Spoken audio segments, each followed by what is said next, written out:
식사 맛있게 하셨습니까? 예, 반찬을 다 먹기만도 너무 힘들었던 풍성하고 맛있는 점심이었습니다. 너무 감사드리고 아무튼 오늘 성도님들 너무 수고가 많으셨습니다. 하나님의 은혜로 참 우리의 수고의 열매가 또 아름답게 맺어지는 은혜가 있기를 간절히 바랍니다. 아직 때가 아니더라도 또 낙심치 마시고 또 끝까지 또 기도 가운데 또 한 영혼을 위하여서 열심을 내시는 그런 저와 여러분 되기를 소원합니다. 우리가 해마다 11월 첫째 주를 추수감사주일로 지키고 있습니다. 계속 이웃초청주일 하느라고 우리가 추수감사주일이 약간 조금은 이렇게 약간 잊혀지기도 하는데 우리가 또 잊지 말아야 할 것입니다. 보통 교회들은 11월 셋째 주를 추수감사주일로 지키는데 저희 교회는 11월 첫째 주를 추수감사주일로 이렇게 지킵니다. 전에도 한 번씩 말씀드렸던 것처럼 추수감사주일은 성경에 있는 어떤 절기에서 시작된 것은 아닙니다. 종교의 자유를 찾아서 떠났던 이 청교도들로 인하여서 이 추수감사주일이 시작되었습니다. 1620년에 신앙의 자유를 찾아서 그 당시에는 이제 신대륙으로 불렸던 이제 미국으로 건너갔던 청교도들이 있었는데 이제 그들이 이렇게 원주민들의 도움으로 겨우겨우 정착을 하면서 1621년에 그들과 함께 하나님 앞에서 이 감사의 이렇게 그 축제 기간이라 할까요? 그런 시간을 가진 것이 추수감사주일의 시작이 되었습니다. 우리 한국 기독교는 미국에 있었던 교회들의 영향을 상당히 많이 받았기 때문에, 그러니까 그들 선교사님들이 미국에서 많이 들어오셨기 때문에 그 미국에 있는 그 선교사들이 지키는 그 추수감사주일도 저희가 이제 한국 교회가 받아서 같이 그렇게 지키게 된 것입니다. 그렇기 때문에 뭐 때때로 이제 추수감사주일에 대하여서 성경에서 비롯된 것이 아니다, 또는 한국 기독교에 맞는 절기가 아니다, 뭐 이런 식으로 조금 비판하는 목소리도 있기는 합니다. 그러나 우리가 또 하나님 앞에서의 그 감사의 제목으로 이렇게 지키는 것이고 또 한 해를 돌아보며 지키는 것이기에 우리가 또 그 의미로 우리가 충분히 또 의미를 발견할 수 있을 것입니다. 오늘 오후 시간은 이제 추수감사주일을 맞아서 이제 감사에 대한 주제로 말씀을 같이 살피려고 합니다. 오늘 읽은 시편 65편은 시편 중에서도 여러 시편들이 또 주제가 다양하지 않습니까? 그 중에서도 감사시에 속하는 감사를 노래한 시입니다. 한마디로 한다면 하나님께서 이 행하시는 역사, 하나님께서 베푸시는 은혜가 온 땅에 가득하다. 어디를 보아도 하나님의 은혜가, 하나님께서 베푸신 복이 가득하다, 이것을 노래한 시입니다. 조금 나눠서 보자면 온 땅에 가득한 하나님의 은혜와 복을 발견할 수 있는 그 현장이 이제 크게 세 가지를 말하고 있습니다. 먼저는 4절입니다. 오늘 본문 4절 우리 다시 한번 같이 읽도록 하겠습니다. 시작. 주께서 택하시고 가까이 오게 하사 주의 뜰에 살게 하신 사람은 복이 있나이다. 우리가 주의 집 곧 주의 성전의 아름다움으로 만족하리이다. 아멘. 먼저는 뭐라고 합니까? 주의 뜰에 살게 하신 사람이 복이 있고 또 그런 자들이 모이는 성전의 아름다움으로 이제 만족한다, 이렇게 노래를 하는 것입니다. 그러니까 하나님의 집과 주의 성전에서 감사할 만한 그 아름다움을 발견할 수 있다는 것이지요. 에베소서를 설교하면서도 말씀드렸지만 하나님께서는 모든 영역에, 모든 땅에 가득하신, 그리고 임재해 계시는 분이시지만 그 하나님께서 특별히 임재하시는 곳이 어디라고 했습니까? 교회라고 했습니다. 교회. 그 자리에 나온 사람이, 하나님께서 불러주신 그 자리에 나온 사람이 아버지 하나님을 예배하면서 하나님과의 그 교제가 이루어지고, 그 임재하시는 하나님과의 교제가 이루어지고, 어디 하나님과의 교제뿐입니까? 하나님의 은혜를 고백하는 자들이 다 같이 모였기 때문에 그 은혜를 아는 자들끼리의 교제도 풍성하게 일어나는 곳이 바로 이 교회이기 때문에 이 교회에서는 그 성전의 아름다움을 느낄 수가 있다는 것입니다. 이것이 오늘 시편 기자가 고백하는 주의 성전의 아름다움이고 첫 번째 감사 제목입니다. 하나님의 임재가 있고 또 성도가 그 임재하신 하나님과 예배 가운데 교제를 할 수 있고, 또 그렇게 모두가 다 하나님을 찬양하고 믿는 사람들끼리 모여있기 때문에 그들 간에 또 교제가, 아름다운 교제가 일어날 수 있는 곳이 바로 이곳 교회라는 것입니다. 그리고 그것이 지금 시편 기자의 감사 제목이라는 것이죠. 우리 사랑하는 성도 여러분들께는 어떠합니까? 우리 교회와 또 교회에서 아버지 하나님과 교제하는 예배와 또 함께 예배하는 성도들 간의 교제가 감사의 제목이 되고 있으십니까? 늘 우리 학원사님 아멘에 다른 성도님들의 아멘이 조금 묻힙니다. 예. 사실 저는 진심으로 사천 온누리 교회의 성도 되었음에 대하여서 진심으로 감사하고 있습니다. 뭐 괜히 목사로서 하는 말이 아니라 누군가가 당신은 사천 온누리 교회 성도라는 사실이 감사합니까? 한다면 적어도 지금의 저에게 있어서는 참 이렇게 감사하다라는 말을 자신 있게 말할 수 있을 것 같습니다. 지난 주일 오후 예배 마치고 당일을 마치고 한 달에 한 번씩 있는 이 신혼부부 전도회와에 같이 이제 그 모임 시간이 있었습니다. 요즘에 이제 같이 읽는 책 주제가, 책에 있는 그 부분이 교회에 대한 주제였거든요. 그걸 가지고 이제 나눔을 하는데, 지난주에 있었던 부분은 이 교회의 그 직분, 뭐 회의, 그런 뭐 당회나 뭐 이런 얘기들, 직분과 회의 이런 부분에 나오는 것이었거든요. 그래서 한 분이 이제 질문을 하면서 이렇게 서로 나누니까 한 분이 이제 당회에 대한 질문을 하시더라고요. 그래서 제가 이제 나름대로 대답을 했는데 제가 초점을 잘못 잡은 겁니다. 그 질문의 초점을. 그래서 다시 대답을 또 했어요. 다시 대답을 했는데 또 초점을 잘못 잡아가지고 이 질문과 대답이 한 3번, 4번 이렇게 계속 돌아갔던 적이 있었거든요. 어쨌든 이제 그렇게 넘어가고 집에 가는데 이제 아내가 저한테 한마디를 하더라고요. 당신은 그 사람의 질문이 그 뜻이 아니었는데 왜 계속 다른 얘기를 했느냐, 막 이런 얘기를 하더라고요. 그래서 제가 내가 그랬냐고. 저는 제가 이제 몰랐는데, 그러면서 이제 하는 말이야. 아니, 그분이 한 질문은 그런 의미가 아니었는데 왜 당신은 계속 말끝마다 우리 당에는 좋다, 우리 당에는 분위기도 좋고, 우리 당에는 재밌다, 막 이런 얘기를 했다고 하더라고요. 저는 저희가 몰랐는데 우리 아내가 계속 그 얘기를 했대요, 제가. 그래서 오히려 너무 그렇게 얘기를 하니까 사실은 아닌데 막 맞는 것처럼 이렇게 얘기하는 것처럼 이제 들릴 수도 있겠다, 이런 거지요. 그래서 저도 모르게 이렇게 한 거죠. 가만히 돌아보면서 제가 말만 꺼내면 우리 사천 온누리 당회와 교회를 자랑하는 그런가 싶기도 하고, 사실 참 진짜 감사하고 있는데 아마 교회에 대한 감사의 마음이 우리 성도님들도 저와 크게 다르지 않을 거라고 생각을 합니다. 물론 늘 좋게만 하겠습니까? 맞죠? 교회에 대한 아쉬움이 없겠습니까? 또 불편한 성도들이 왜 없겠습니까?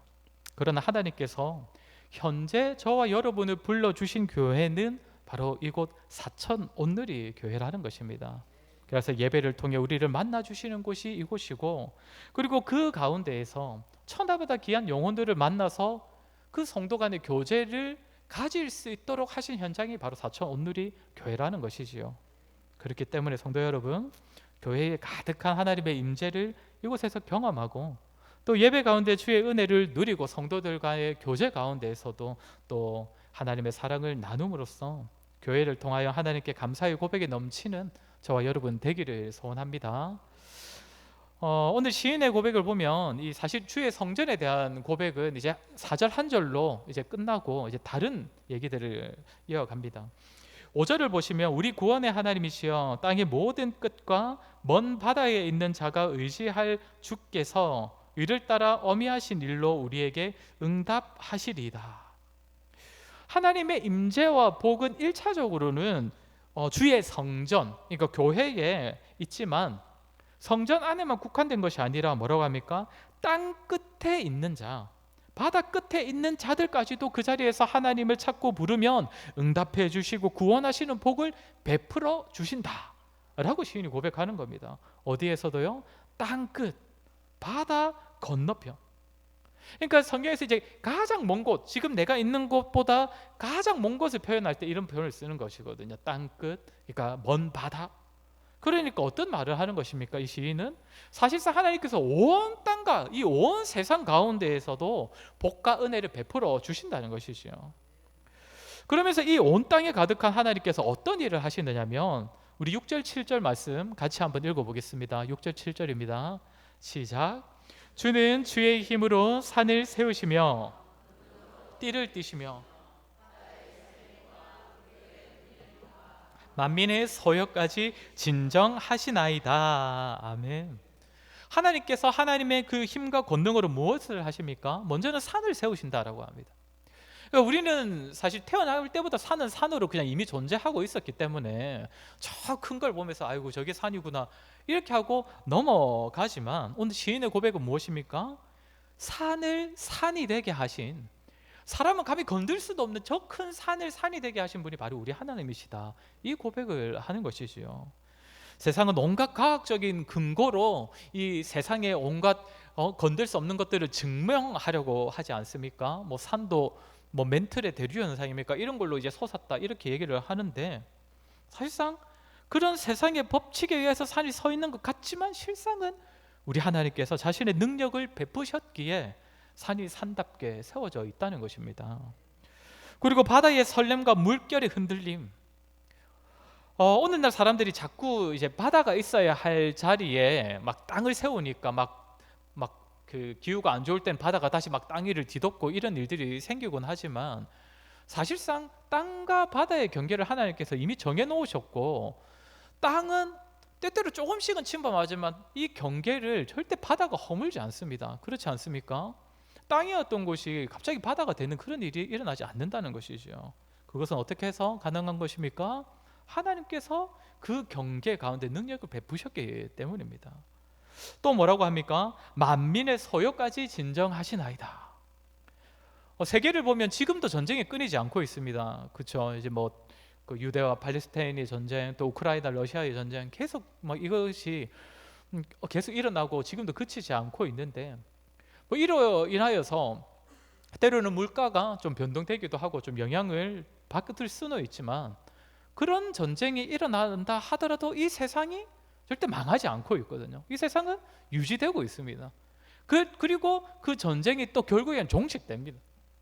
그 일들은 다 누구로 말미암는다는 것입니까? 만민의 소요를 진정하게 하시는 하나님께서 그 일들을 다 이루신다는 것이죠.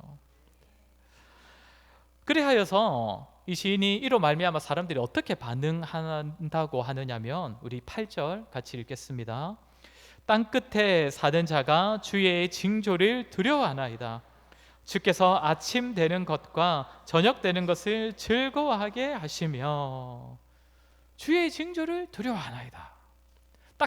땅끝에 있는 자들이 하나님의 능력으로 산이 산으로 세워진 것과 또 바다와 땅의 경계를 지켜주시는 것과 나라들이 아무리 전쟁을 벌이고 싸우더라도 그곳에서 하나님께서 간섭하시는 것을 보면서 사람들이 먼저는 어떤 마음을 품는다는 것입니까? 하나님을 두려워하는 마음. 오늘 오전에도 우리가 잠깐 언급했던 것처럼 하나님의 역사와 능력을 경험한 자들이 하나님을 경외하는 마음을 가지게 된다는 것입니다. 그리고 또 어떠하다고 합니까? 아침 되는 것과 저녁 되는 것을 즐거워한다라고 합니다.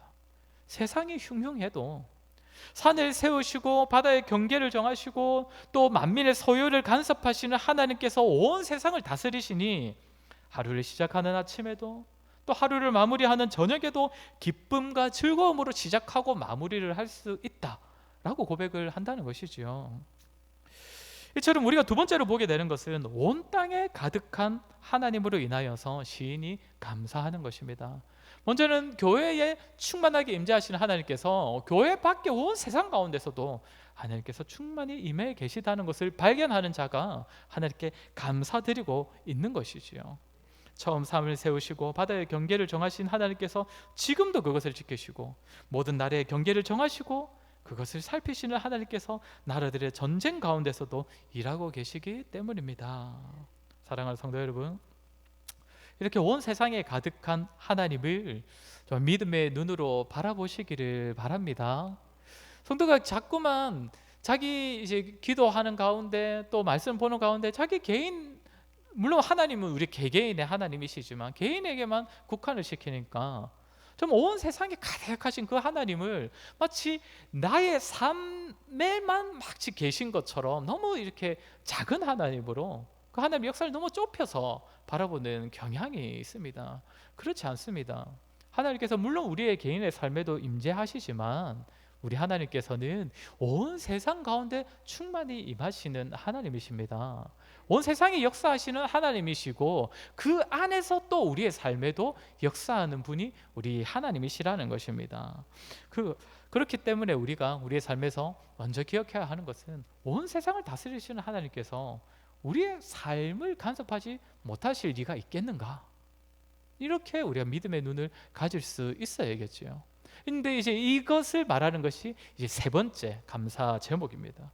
우리 바로 보시면 9절과 10절, 오늘 보면 9절과 10절 같이 한번 읽겠습니다. 땅을 돌보사 물을 대어 심히 윤택하게 하시며 하늘의 강에 물이 가득하게 하시고 이같이 땅을 예비하신 후에 그들에게 곡식을 주시나이다. 주께서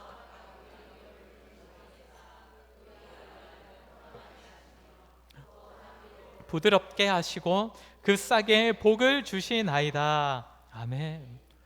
농사할 때 가장 중요한 것이 있다면 물 아니겠습니까? 물. 근데 물이 충분히 공급되어야 하는데 오늘 시편 기자가 뭐라고 합니까? 하나님께서 땅을 돌보셔서 물을 데워 주신다라고 고백합니다. 강에 물이 가득하게 하셔서 밭고랑에 물이 넉넉하게 하시고 또 이랑을 평평하게 하시고 이른 비와 늦은 비를 적절하게 주셔서 그곳에서 싹이 자라게 하신다. 이번 현장은 어디입니까? 이제 세 번째로 이 시인이 고백하는 현장은 어디입니까? 사람이 일하고 있는 현장입니다. 각 사람이 땀 흘려 수고하고 있는 그 삶의 자리입니다. 그 자리까지도 하나님의 복이 가득하다는 것입니다. 우리 마지막 11절부터 13절까지도 우리 같이 한번 읽겠습니다. 주의 은택으로 한 해를 간 씌우시나니 주의 길에는 기름 방울이 떨어지며 들의 초장에도 떨어지니 작은 산들이 기쁨으로 띠를 띄었나이다. 초장은 양떼로 옷 입었고 골짜기는 곡식으로 덮였음에 그들이 다 즐거이 외치고 또 노래하나이다. 아멘. 참 이 고백은 추수감사주일에 할 만한 고백인 것 같습니다. 지인이 지난 한 해를 돌아보니 주께서 은택으로 이 한 해를 관을 씌우셨다라고 고백을 하는 것이죠. 왜냐하면 내가 정말 수고한 그 현장 가운데 하나님께서 기름방울을 떨어뜨려 주셨기 때문입니다. 주의 길에만 있었던 그 기름방울을 내가 일하고 있는 들의 그 초장에도 뿌려주셨다는 것이죠. 그리고 그렇게 땅이 비옥해지니 말 그대로 초장이 되니 양떼 역시 가득해지는 것입니다. 초장은 양떼로 옷 입었다라고 합니다. 초장이 양떼로 옷 입었다라고 할 만큼 양이 가득하다는 것 아니겠습니까? 골짜기까지 곡식이 덮였다고 합니다. 골짜기는 원래 곡식이 자랄 수 없는 공간이죠. 골짜기까지 근데 곡식이 덮였다고 합니다. 물론 우리가 이 9절부터 13절의 말씀을 읽으면서 하나님께서 이 농사일 하는 사람에게 곡식을 풍성하게 주셨고 또 목축업하는 사람에게 양떼가 가득하게 하셨다, 그 풍성함을 노래한다라고도 볼 수 있을 것입니다. 그러나 더 중요한 것은 그렇게 우리가 일하고 땀 흘리며 수고하는 모든 현장이 하나님께서 은혜를 베풀어 주시는 현장이라는 것입니다. 물론 풍성함만으로 우리가 일하는 현장에 간섭해 주시면 참 좋겠지만 꼭 그렇지 못하더라도 지난 한 해가 하나님께서 은혜의 관을 씌워주신 현장이었다고 오늘 이 시인은 고백을 하고 있는 것입니다. 사랑하는 성도 여러분, 온 땅에 가득하셔서 만물을 세우시고 또 그 땅의 존재들을 섭리하시는 하나님께서 저와 여러분의 그 아주 구체적인 삶의 현장 가운데서도 함께 해주고 계십니다. 우리가 수고하고 애쓰는 모든 자리가 하나님의 은혜의 자리입니다. 만물 구석구석 가득한 하나님의 은혜가 저와 여러분의 구체적인 삶의 자리에도 가득하다는 것입니다. 성도 여러분 어떠십니까? 삶의 현장에서 하나님을 만나시고 또 우리 성도님들께서 수고하고 애쓰고 계시는 그런 현장에서 우리 하나님께 감사의 고백을 드리고 계십니까? 저는 지난 한 주 동안 이렇게 참 고민이 많이 되었습니다. 물론 이웃 초청주일 설교도 고민이 되었지만 추수감사주일에 대한 고백, 그 설교에 대한 고민도 하면서 내가 분명히 이렇게 이 예배 가운데 우리 다 같이 감사합시다라고 이렇게 설교를 할 것인데 그 설교를 할 나는 진짜 감사하고 있는가? 이 설교를 이제 구체적으로 들어갔을 때는 이제 삶의 현장에서의 감사 이 얘기를 하는데 나는 나의 삶의 현장 가운데서 얼마나 하나님께 감사를 하고 있는가? 설교를 해야 되는데 하기 전에 나는 어떠한가를 조금 돌아보았습니다. 앞서 말씀드린 것처럼 참 교회에 대해서는 제가 참 많이 감사를 하고 있고 또 이제 그러면 또 저의 삶의 현장 가장 가까운 것은 이제 또 다 저의 가족 아니겠습니까? 가족에 대하여서 내가 얼마나 감사하는가 이런 생각을 하게 되더라고요. 근데 참으로 맞죠? 감사할 수밖에 없지 않은가 하는 생각이 들었습니다. 우리 성도님들 여러분들도 다 그렇지 않습니까? 나라는 사람한테 주신 참 이 귀한 아내와 자녀들을 생각해 보면 하나님께 진짜 감사할 고백밖에 없구나 하는 생각이 들어지더라고요. 우리 성도님들도 마찬가지 아니십니까? 우리가 때때로 잊으며 살아가기도 하지만 우리가 조금만 더 생각해 보면 하나님께서 우리에게 허락하신 가족들은 사실 우리 자신에 비하면 너무 벅찬 사람들 아닙니까? 너무나 값지고 너무 귀한 사람들 아닙니까? 그리고 우리가 그 가족들을 위해서 사실상 수고하고 애쓰고 하는 일들이 다 우리 가족들을 위해서 대부분 하고 있지 않습니까? 우리가 때때로 당연한 거라서 너무 우리 곁에 너무 있는 것이 너무 당연해서 잊어버릴 때가 있지만 사랑하는 자녀들, 아내, 남편, 부모 하나님 앞에서 돌아보면 우리는 감사의 고백을 드릴 수밖에 없을 것입니다. 사랑하는 성도 여러분, 오늘 말씀 가운데 나눈 감사의 제목들은 어쩌면 너무 평범하게 여겨져서 평소에는 그냥 지나버릴지도 모르는 그런 제목들일 것입니다. 교회, 그리고 온 세상 만물, 그리고 우리가 수고하고 애쓰는 삶의 현장, 우리의 가족들. 그러나 오늘 시편 기자의 고백처럼 저와 여러분도 모든 자리에 가득한 하나님의 은혜를 고백할 수 있기를 바랍니다. 그리고 하나님께서 앞으로 우리의 삶에도 끝까지 함께 하시고 물을 대시고 기름 부으셔서 풍성한 열매를 허락해 주실 줄을 믿으시기 바랍니다. 그 일이 당장은 일어나지 않더라도 내가 원하는 만큼 그런 열매가 거두어지지는 않더라도 하나님께서 은혜에 대한 약속을 주셨으니 그 은혜의 약속에 대한 소망으로 하나님께 감사의 고백을 드릴 수 있는 저와 여러분이 되었으면 좋겠습니다.